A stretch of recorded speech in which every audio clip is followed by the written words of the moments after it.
नमस्कार मित्रों, स्वागत है आपका आपके अपने YouTube चैनल सारथी एजुकेशनल में। और मैं एक बार फिर से उपस्थित हूँ आपके सामने सीटेट की परीक्षा को दृष्टिगत रखते हुए संस्कृत भाषा के अंतर्गत शिक्षण शास्त्रीय मुद्दों पर आधारित कुछ महत्वपूर्ण प्रश्नों की श्रृंखला को लेकर के। और मित्रों, ये आज की श्रृंखला जो हमारी है, इसमें जो हम प्रश्न लेकर आए हैं, ये प्रश्न आपको बता दें पूर्व की परीक्षाओं में पूछे जा चुके हैं, है ना। ये सीटेट की जो पूर्व में परीक्षाएं आयोजित हुई हैं, वहाँ पर इन प्रश्नों को पूछा जा चुका है। महत्वपूर्ण प्रश्न हैं। तो आइए हम लोग इस आज की श्रृंखला का आरंभ करते हैं और देखते हैं कि आज का हमारा पहला महत्वपूर्ण प्रश्न क्या है।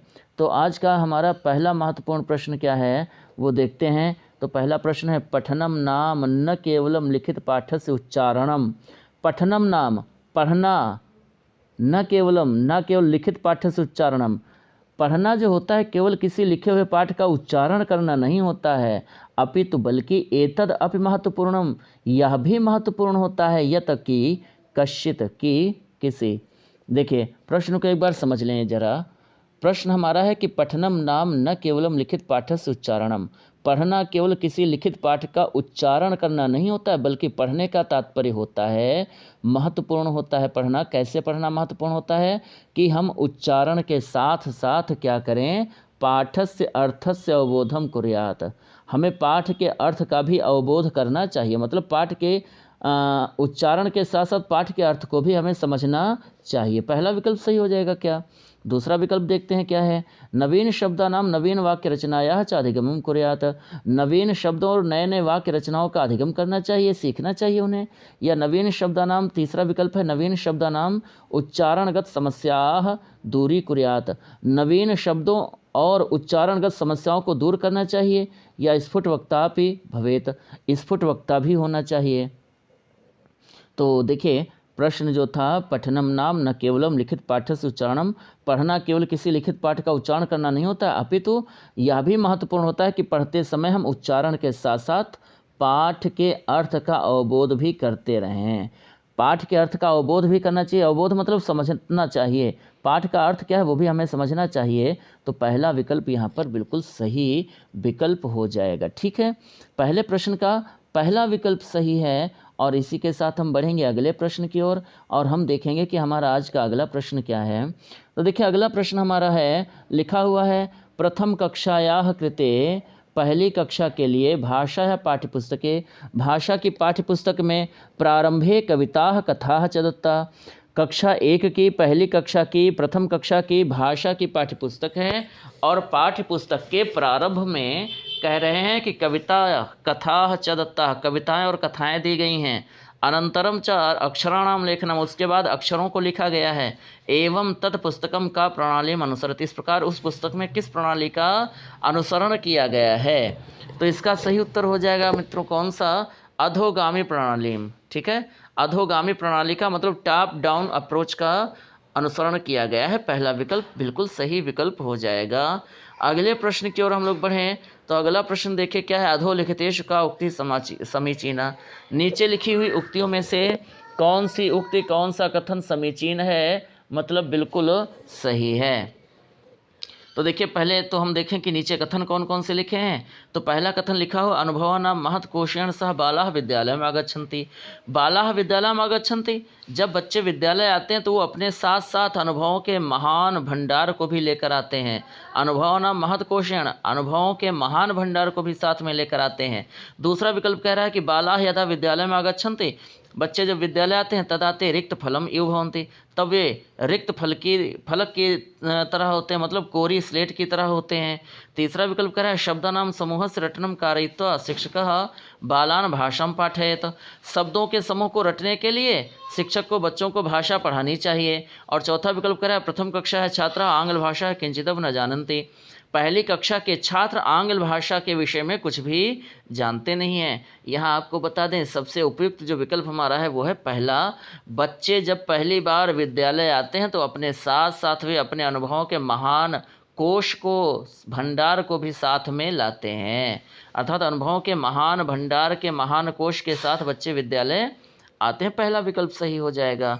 अगले प्रश्न की ओर बढ़ें। तो देखिए हमारा अगला प्रश्न क्या है, आज की श्रृंखला का हमारा अगला और चौथा महत्वपूर्ण प्रश्न क्या है।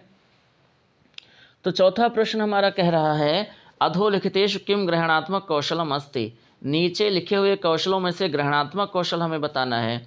देखिए 4 कौशल हमने पढ़े हैं, श्रवण, भाषण, पठन और लेखन। इसमें हमको पता है श्रवण और पठन जो है ये ग्राह्य कौशल हैं, ग्रहणात्मक कौशल हैं, और भाषण तथा लेखन ये हमारे अभिव्यक्तात्मक कौशल हैं। ठीक है, तो ग्राह्य कौशल या ग्रहणात्मक कौशल पूछा गया, इसमें सही उत्तर हमारा क्या हो जाएगा, पहला, श्रवण और पठन। ये दोनों हमारे कौशल कैसे होते हैं, ग्रहणात्मक कौशल होते हैं। ठीक है, आगे बढ़ें अगले प्रश्न की ओर।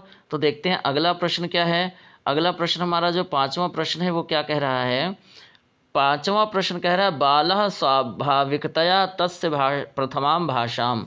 बालः मतलब बच्चे, स्वाभाविकतया स्वाभाविक रूप से, तस्य प्रथमां भाषाम उनकी पहली भाषा का अनुकरोति अनुकरण करते हैं, अधिग्रहणम करोति अधिग्रहण करते हैं, पुनर्बलम करोति पुनर्बलन करते हैं, या अधिगच्छति उसको सीखते हैं।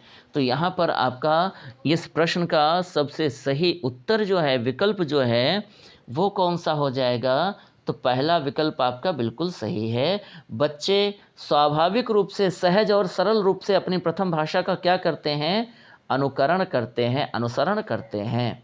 ठीक है, पहला विकल्प सही है। आगे बढ़ेंगे अगले प्रश्न की और हमारा अगला प्रश्न कौन सा है, छठा प्रश्न है। और देखते हैं कि छठा प्रश्न हमारा क्या कह रहा है।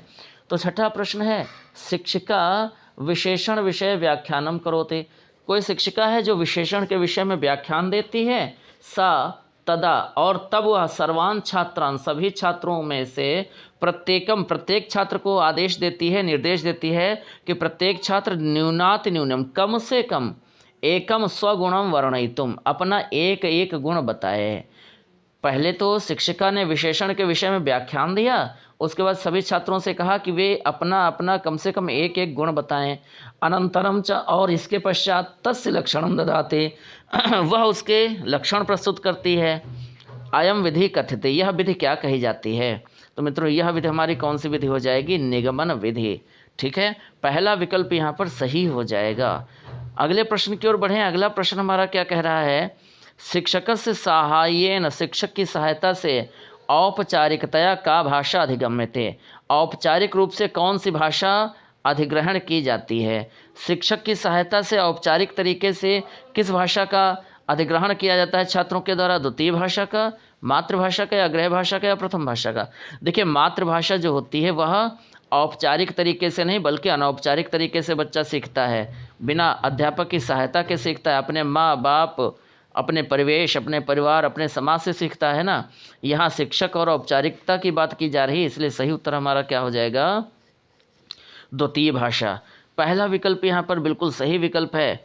अगले प्रश्न की ओर हम बढ़ते हैं। तो अगला प्रश्न हमारा क्या है, 8वां प्रश्न है।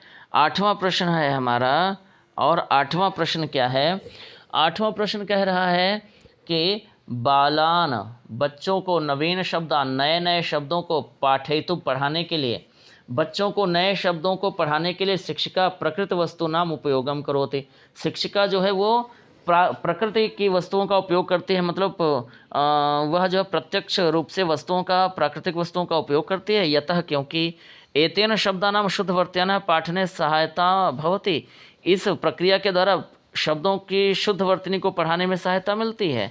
या एतेन प्रकृत जीवने दृष्टैः वस्तुभिः सह, इसके द्वारा प्रकृत जीवन में, अपने यथार्थ जीवन में देखी गई वस्तुओं के साथ शब्दानाम संबंध स्थापने, शब्दों के साथ संबंध स्थापित करने में छात्राणाम सहायता बहुत, छात्रों को सहायता मिलती है। या बाल शिक्षार्थिनां निराकार चिंतने समर्थाः न सन्ति। बच्चे जो होते हैं, शिक्षार्थी, जो बालक शिक्षार्थी होते हैं, वो निराकार चिंतन में समर्थ नहीं होते हैं, और इस कारण से प्रकृत वस्तुओं ने तेषाम अधिगमे सहायम कुर्वन्ति। प्राकृतिक वस्तुएं उनके अधिगम में उनकी सहायता करती हैं। या वस्तु भी एव वयम नवीन शब्दान पाठयितुं शक्नुमः। या वस्तुओं के साथ हम नए नए शब्दों को भी पढ़ाने में सक्षम हो सकते हैं। यहाँ पर मित्रों सही उत्तर हमारा जो हो जाएगा, सबसे उपयुक्त विकल्प कौन सा है, दूसरा विकल्प सबसे सही है। एतेन प्रकृत जीवने दृष्टैः वस्तुभिः सह। इस प्रक्रिया के द्वारा प्रकृत जीवन में, अपने यथार्थ जीवन में देखी गई वस्तुओं के साथ शब्दानाम संबंध स्थापने, शब्दों के साथ संबंध स्थापित करने में छात्रों को सहायता प्राप्त होती है। दूसरा विकल्प हमारा सबसे सही विकल्प हो जाएगा। आइए बढ़ते हैं अगले प्रश्न की ओर और देखते हैं आज की श्रृंखला का अगला महत्वपूर्ण प्रश्न क्या है। तो अगला प्रश्न हमारा क्या है, भाषायाः पाठ्य चर्चायां साहित्य समावेशः स्यात्। भाषा की पाठ्य चर्चा में साहित्य का समावेश होगा। भाषा की पाठचर्या में साहित्य का समावेश होगा, यतः जिससे इदम विद्यार्थिनः आलोचना क्षमतायां वर्धते। देखिए, भाषा की पाठचर्या में जब साहित्य का समावेश होगा तो इससे विद्यार्थी की आलोचना की क्षमता बढ़ेगी। छात्राणां पाठ्यक्रम भारः न्यूनम करोति। छात्रों के भार को यह प्रक्रिया न्यून करती है, कम करती है। यह नवीन शब्दानां ज्ञाने छात्राणां साहाय्यम करोति। नए नए शब्दों को सीखने में छात्रों की सहायता करती है। इदम नैसर्गिक भाषायाः पठन पाठन से माध्यमम अस्ति। यह नैसर्गिक भाषा जो है पठन पाठन का माध्यम है। तो यहाँ पर सही उत्तर हमारा हो जाएगा इदम विद्यार्थिना आलोचना क्षमता वर्धयति। पाठचर्या में जब साहित्य का समावेश कराया जाता है, कथा कहानी का कविता का समावेश कराया जाता है, तो इससे क्या होता है, विद्यार्थी की आलोचना की क्षमता बढ़ती है। अर्थात कहानी के द्वारा उसे क्या सीख मिली, क्या शिक्षा मिली, ये भी बच्चा सीखता है। कहानी के गुण क्या हैं, दोष क्या हैं, ये भी सीखता है। देखिए, आलोचना का मतलब केवल समीक्षा करना ही नहीं होता है, बल्कि उसको हम नए तरीके से उससे क्या क्या सीख सकते हैं, ये भी आलोचना के अंतर्गत आ जाता है। उसके गुण दोष क्या हैं, उस पाठ का सारांश क्या है, ये सीखना भी आलोचना के अंतर्गत आ जाएगा, विद्यार्थियों को दृष्टिगत रखते हुए। इसलिए सही विकल्प हमारा हो जाएगा पहला। ठीक है, आगे हम बढ़ें अगले प्रश्न की ओर। तो हमारी आज की श्रृंखला का अगला महत्वपूर्ण प्रश्न क्या है वो देखते हैं। तो अगला प्रश्न हमारा है, अगला प्रश्न कह रहा है भाषायाः कक्षायां। भाषा की कक्षा में कथा कथन से महत्वपूर्ण भूमिका वर्तते। कथा कहने की महत्वपूर्ण भूमिका होती है। भाषा की कक्षा में कथा कहने की, कहानी सुनाने की महत्वपूर्ण भूमिका होती है। आमोदस्य प्रभुतम स्रोतः अस्ति।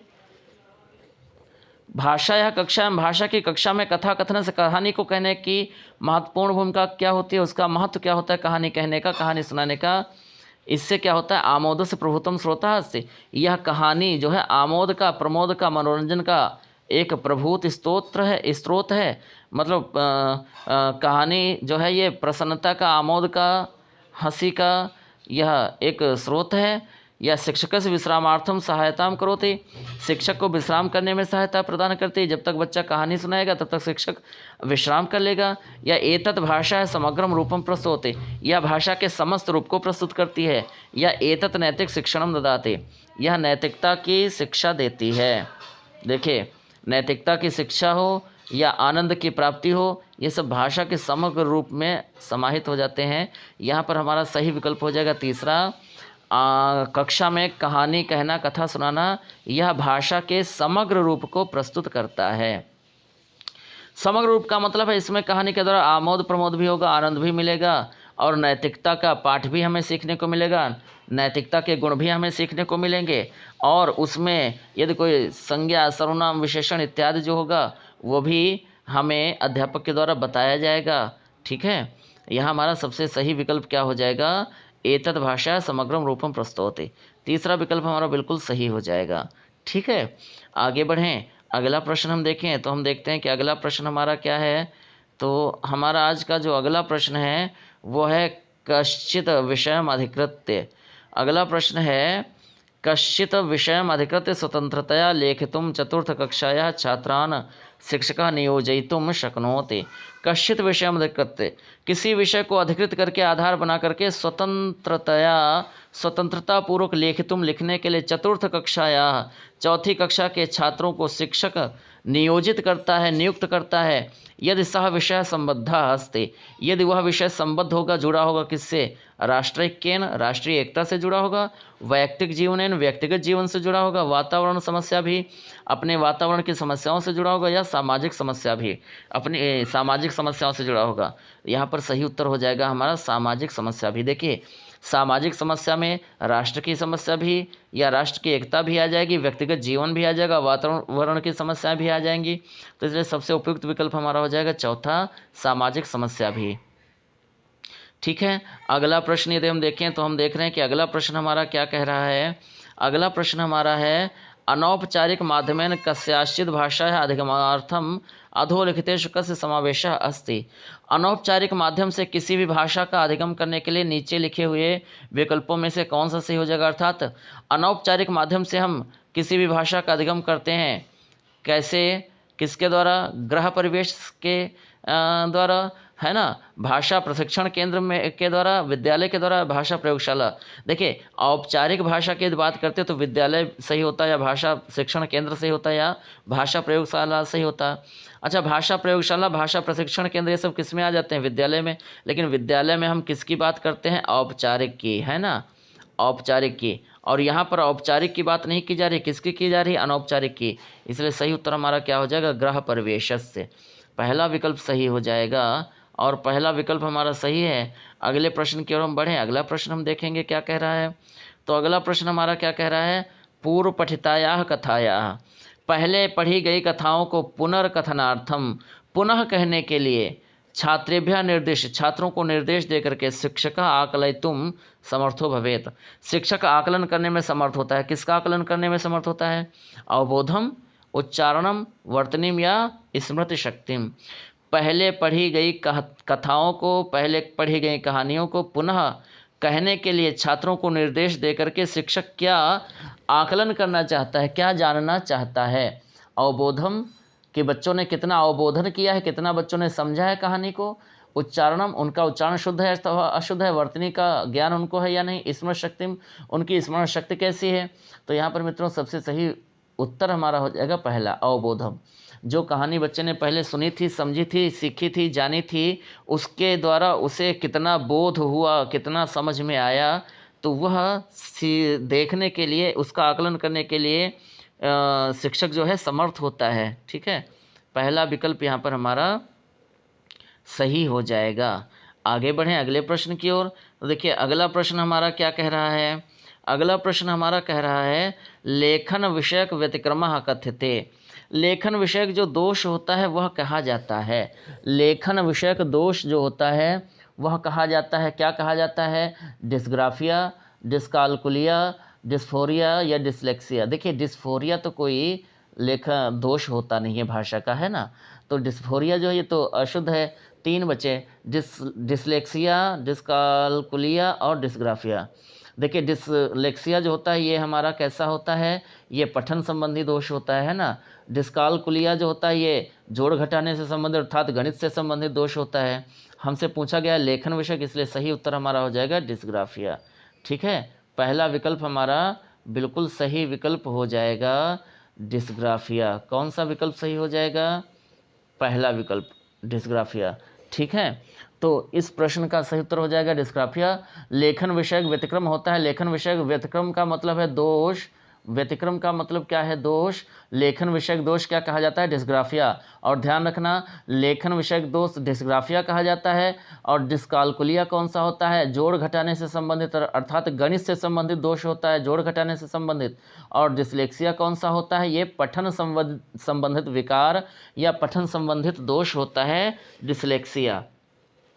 तो कुल मिलाकर यहाँ पर हमारा पहला विकल्प बिल्कुल सही है। आगे हम बढ़ेंगे। आज की श्रृंखला का हमारा अंतिम प्रश्न है। 15 प्रश्नों की ये श्रृंखला थी और आज का हमारा अंतिम प्रश्न क्या है वो देखते हैं। तो अंतिम प्रश्न है हमारा, अंतिम प्रश्न है प्राथमिक कक्षायाः छात्राणां कृते, पहली कक्षा के छात्रों के लिए मातृभाषायाः एव पाठनम स्यात्, मातृभाषा के द्वारा ही पढ़ाना चाहिए। इति संस्तुतम अस्ति, यह संस्तुत है। तो पुनः एक बार प्रश्न को पढ़ लें।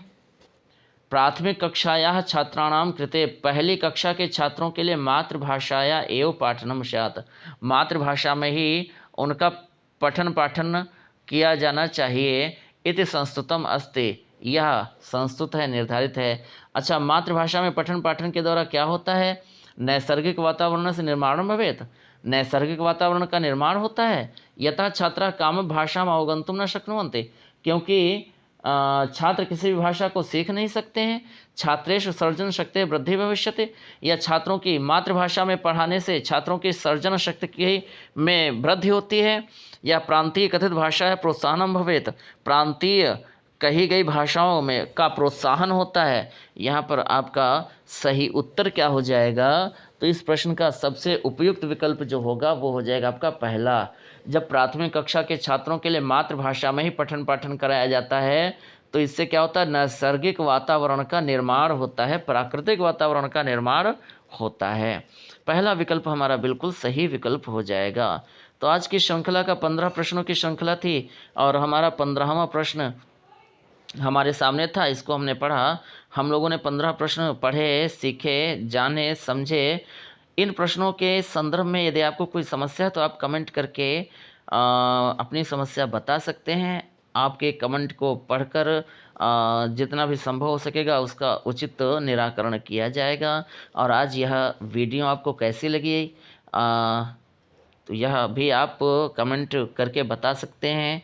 और हम चाहेंगे कि आप आज की इस वीडियो को अधिक से अधिक लाइक करें और शेयर करें ताकि और लोग भी इससे लाभान्वित हो सकें। और यदि आप हमारे इस चैनल पर नए हैं तो इसको सब्सक्राइब ज़रूर कर लें ताकि आगे जो भी वीडियो इस चैनल पर आएंगी उनका नोटिफिकेशन आपको मिलता रहे। तो चैनल को सब्सक्राइब करें और इस वीडियो को लाइक और शेयर करें। और आज की क्लास यहीं तक, आज की वीडियो यहीं पर समाप्त होती है। हम लोग फिर से अगली क्लास में कुछ अत्यंत महत्वपूर्ण और नए प्रश्नों के साथ पुनः मिलेंगे। तब तक हमें आदेश दीजिए, आज्ञा दीजिए। जय हिंद, जय भारत।